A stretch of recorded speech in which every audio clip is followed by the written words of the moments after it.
Bismillahirrahmanirrahim. Assalamualaikum warahmatullahi wabarakatuh. Allahumma salli wa sallim wa barik ala sayyidina Muhammadin wa ala alihi walhamdulillahi rabbil alamin. Segala puji syukur bagi Allah Subhanahu wa taala yang telah mengajarkan kita sedikit cara bagaimana kita mendapatkan rizkinya yang besar dan banyak dengan cara-cara yang mudah. Kita manusia sering kepayahan nyari rizki karena kita nyari rizki dengan cara kita, bukan dengan cara Allah Azza wa Jalla. Kita nggak percaya sama caranya dia, karena menurut kita nggak ada ukurannya. Kalau menurut cara manusia ada ukurannya, yaitu kerja, dagang. Kalau kita kerja dapat gaji, kalau kita usaha dapat untung. Maka yang dari Allah nggak pernah diambil. Hari ini kita belajar betapa rizki itu miliknya Allah. Silahkan dibuka surah Fatir, surah ke-35. Kita coba baca ya. Mulai dari ayat 2. A'udzubillahi minasyaitonirrajim. Ayo.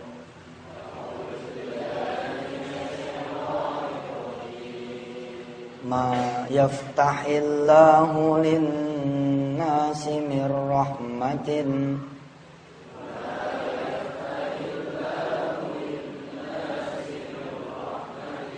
fala mumsika laha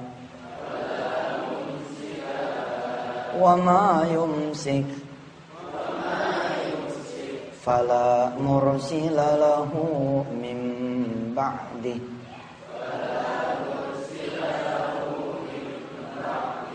wa huwal azizul hakim.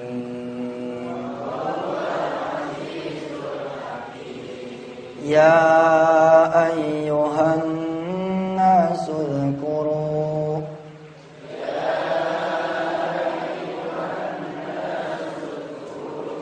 ni'matallahi 'alaikum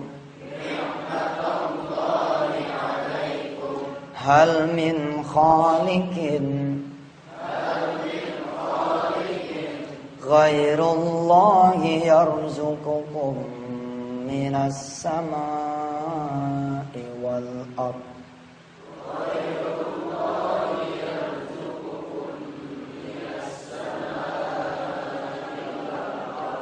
La ilaha illahu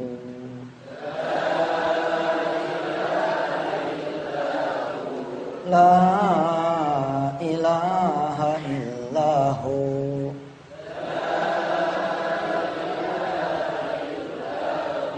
fa anna tufakun.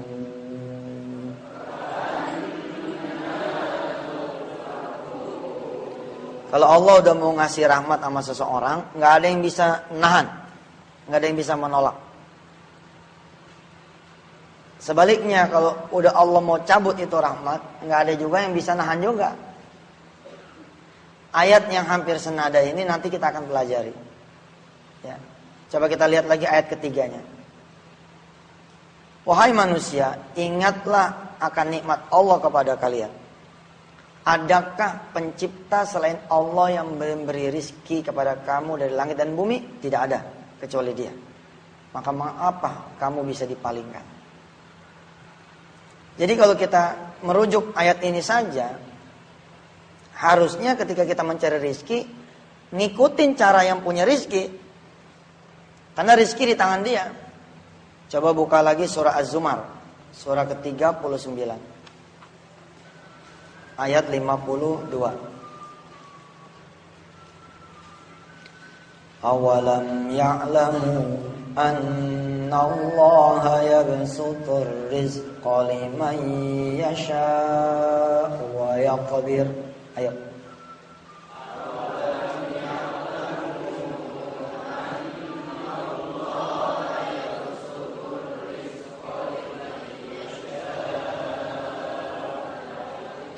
Inna fi dzalika laayatin liqaumin yu'minun.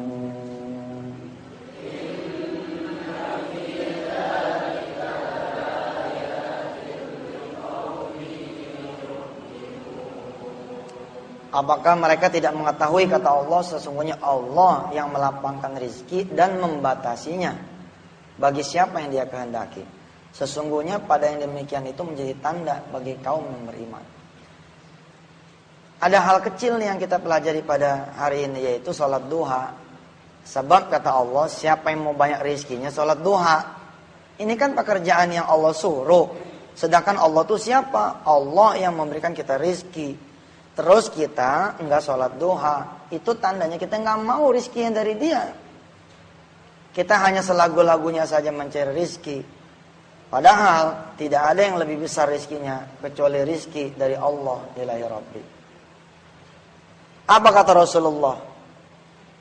Ya, bahwa Tuhanku telah berfirman, irka'li arba'a raka'atin akfika akhirahu. Salatlah untukku di pagi hari 4 rakaat, aku akan cukupkan rizkimu. Wa kama qala Rasulullah aidan, ya. Wa man shalla sittan, siapa yang salat 6 rakaat, kufiya dzalikal yaum, Allah akan cukupkan buat dia rizkinya sepanjang hari. Subhanallah. Kita akan coba ya mengangkat satu kisah. Kalau tempo hari kita belajar tentang ada seorang security yang bisa menempati satu rumah mewah hanya dengan 7 malam dia sholat tahajud. Nah yang sekarang ini lebih hebat lagi nih. Ada orang bisa bangun rumah mewah dalam tempo ya sebulan. 4 biji, bukan cuma 1. 4 biji, 4 rumah mewah dia berhasil bangun hanya dalam tempo 1 bulan, alias seminggu 1. Bagaimana kisahnya? Kita akan lihat setelah yang satu ini. Para santri, para asatiz ya, yang dirahmati Allah, alhamdulillah kita masih diberi karunia kita nuntut ilmunya. Ilmu yang harus dipelajari ini salah satu diantaranya ilmu yang begini-gini. Ya. Karena kalau kita pinter cuma pakai otak, gaji kita paling top 5 juta. Paling top ceban 10 juta. Kalau kalian bercita-cita ya pada jadi expert, jadi apa lagi? Tenaga ahli, jadi manajer, jadi direktur. Gaji paling tinggi segitu. 10, 20, 30. Udah kayaknya nggak lebih dah. Kecuali kerja di perusahaan tambang barangkali di apa yang memang besar-besar. Padahal ada cara yang juga nggak pakai sekolah nih. Nggak usah sekolah tinggi-tinggi. Kalaulah kalian semua nyantren cukup sampai hari ini selesai. Beneran ini. Nyantrennya cukup sampai hari ini aja. Pulang tapi dipegang nih yang namanya sholat duha 4 rakaat saban hari. Dipegang yang namanya sholat duha 6 rakaat saban hari. Ayo kita liatin. 7, 14, 21 tahun yang akan datang siapa yang lebih hebat? Kita yang megang itu atau mereka yang sekolah sampai ke Jerman? Beneran nih saya ngomong.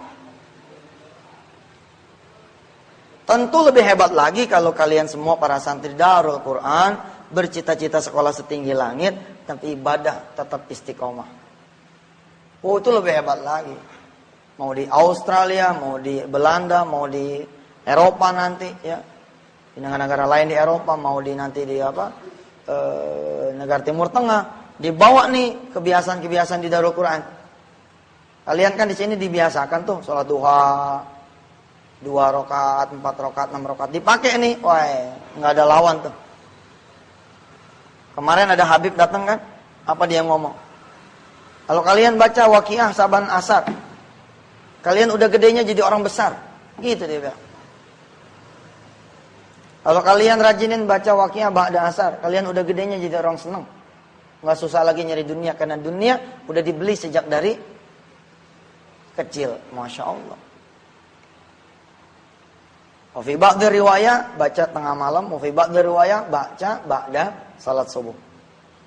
Tapi judulnya yang begini, ini kan nggak ketalar sama otak dari mana judulnya. Nggak pakai judul, ikutin aja, ntar juga tahu sendiri. Salah satu yang mendapatkan barokah, ini ada seorang kawan nih. Dia ikut nih di mobil saya. Saya terbiasa nih ngedenger keajaiban-keajaiban. Biasa banget dah. Ada tukang bubur, gak punya duit. Dia pengen mungkin haji emaknya. Lalu dia melakukan sesuatu. Istiqomah selama 24 bulan. Di bulan yang ke-24, Dia dapat hadiah Mercy, berangkat pergi haji. Ada orang yang 13 tahun nggak punya anak, lalu melakukan 1-2 hal, bisa punya anak. Biasalah Ustadz, biasa terima-terima SMS keajaiban, testimoni keajaiban, ya, percakapan keajaiban. Biasa. Hari itu Allah kasih kuping ngedenger lagi keajaiban yang lain. 4 rumah mewah, Pak. Kita tahu nih orang nggak ada tampang punya duit buat bangun rumah, apalagi rumah mewah, apalagi sampai 4. Dia bilang, ana baru bangun rumah mewah 4 nih bulan ini. Saya mencoba tidak goyang, padahal goyang juga, aneh juga nih. Saya nanya sama dia, maksud ente bangun rumah mewah 4 biji itu dalam 1 bulan? Iya Ustaz, seminggu 1. Oh ya? Tapi dan air wudhu. Yang bener ente. Iya bener. Itu nyatanya begitu. Iseng nih, iseng. Cerita kita tanya, ente punya rumah mewah 4, ya? Kok nggak bawa mobil, nggak punya mobil? Apa dia bilang? Yang aneh beli kan rumah, bukan mobil. Ente bangun buat sendiri apa buat orang lain? Kan biasa tuh ya, jadi subkon, jadi apa gitu, kontraktor. Apa dia bilang? Enggak, buat simpenan aja. Hebat juga. Ketika saya tanya lagi lebih dalam, aneh kurang paham nih. Maksudnya bagaimana? Modal ente cuman air wudhu sama sejadah. Maksudnya ente wudhu, ente sholat terus dapat rumah begitu? Dia ketawa. Dia jelaskan satu hadis yang Ustadz juga apal hadisnya, cuman jarang dilakukan. Ada satu hadis yang Ustadz juga hafal, tapi dia yang melakukan, sehingga Ustadz tidak bisa bangun rumah mewah seperti yang dia bangun. Bagaimana cerita tuh hadisnya? Nah, kita coba terusin nanti, ya. Habis ini.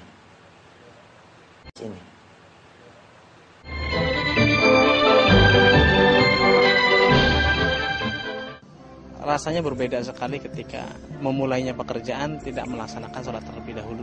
Dan ketika melaksanakan sholat duha, sungguh di luar nalar kita, ketika kita mengerjakan satu hal yang berat pun jadi enteng.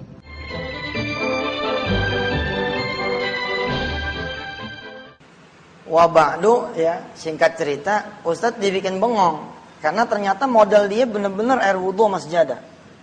Modal dia itu tahu nggak? Apa yang kita lakukan? Yaitu sholat duha. Sholat duha doang. Gila gak? Bayangin loh, orang bisa punya rumah itu setelah kerja keras berpuluh-puluh tahun, berbelas-belas tahun, bertahun-tahun. Ini orang cuman sholat duha, seminggu dah bangun rumah, seminggu sholat bangun rumah, seminggu bangun rumah. Nah, kemudian dibacain tuh hadisnya. Kurang lebih nih hadis begini. Siapa yang membiasakan sholat sunat duha 2 rakaat, lam yuktab minal ghafilin. Allah tidak akan catat dia sebagai orang yang lalai. Kita kan manusia sering lalainya ya. Lalai sholat malam, lalai sholat berjamaah. Nah, tapi kalau kita sholat duha 2 rakaat dianggap lempeng semua tuh ibadah. Hebat gak? Lam yuktab minal ghafilin. Nggak dicatat sebagai orang yang lalai. Wa man shalla arba'an, siapa yang sholatnya 4 rakaat, kataballahu lahu minal abidin. Allah catat dia sebagai hambanya yang ahli ibadah. Luar biasa ya. Murah banget. Dan sepanjang pengajian yang pernah kita adain, kita belajar fadilah yang lain kan. Kalau kita sholat sunat duha 2 rakaat rajin, Allah kasih kita apa? Bara'atun minan nar. Bebas dari api neraka. Ya. Di hadis yang lain, kita nanti dapat pintu sendiri di sorga, namanya babut duha, pintu duha. Ini pintu nanti manggil-manggil kita yang pada rajin sholat duha. Ainal ladzina yuqimuna ad-duha fadkhulu. Kembali kepada kisah si bapak tadi ya. yang dia cerita bahwa dia punya rumah mewah 4 dalam waktu sebulan, dan dia bangun itu saban minggu satu. Kita jadi tertarik nih, pengen mengetahui bagaimana sih caranya begitu. Dia terusin. Apa kata hadis? Kalau 8 tadi yang terakhir apa? Kutiba minal qanitin. Kata ballahu minal qanitin, dicatat sebagai orang yang taat. Nah ternyata kalau sholat duha itu dipolin 12. Waman sholla thintai asyrata rak'atan banallahu lahu baitan fil jannah. Siapa yang sholat sunat duha pol 12 rakaat, Allah akan bangunkan buat dia rumah di sorga. Terus dia cerita, aneh karyawan Ustaz, nggak bisa tiap hari duha, agak sulit. Utang kita kan sehari 2 sama Allah, aneh habisin.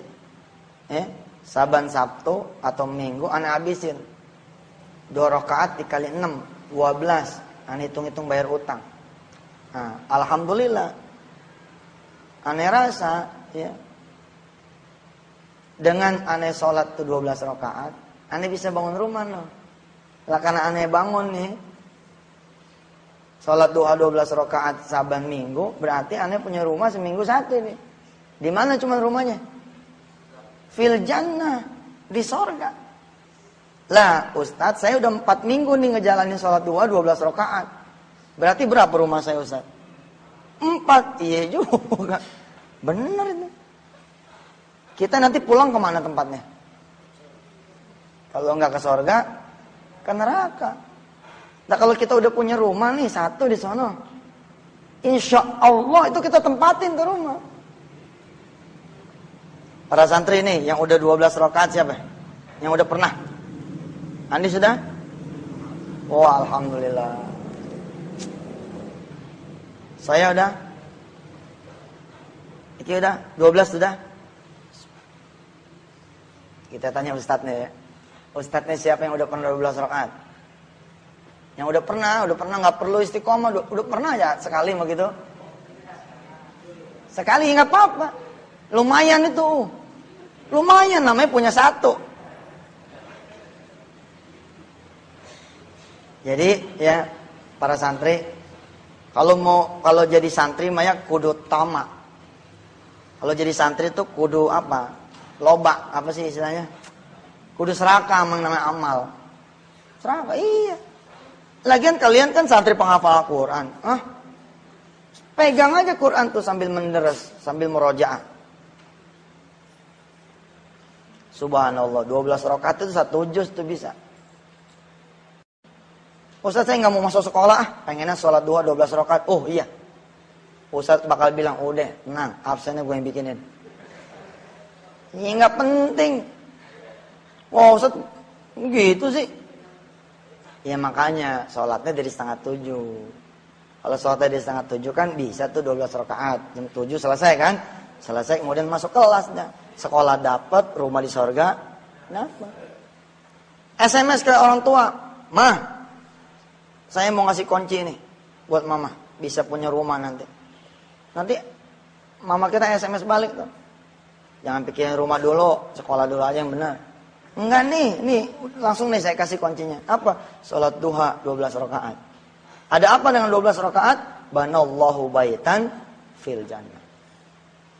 Insyaallah ya, majelis duha nasional udah digulirkan.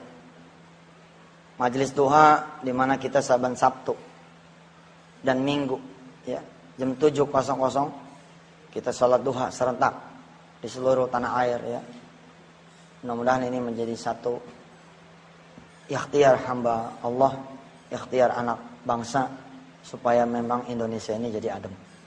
Apalagi memang Rasulullah bilang, buka tuh pintu rizki dengan salat duha. Wabadu ya, pertahankan tradisi salat duha dulu sebelum kita masuk sekolah. Pertahankan. Yakinkan bahwa kita nabung nih, nabung betul itu. Kapan kita yang nanti ngambil? Nanti setelah kita lulus kita ambil. Guru-guru juga begitu. Guru-guru jangan mau kalah sama murid.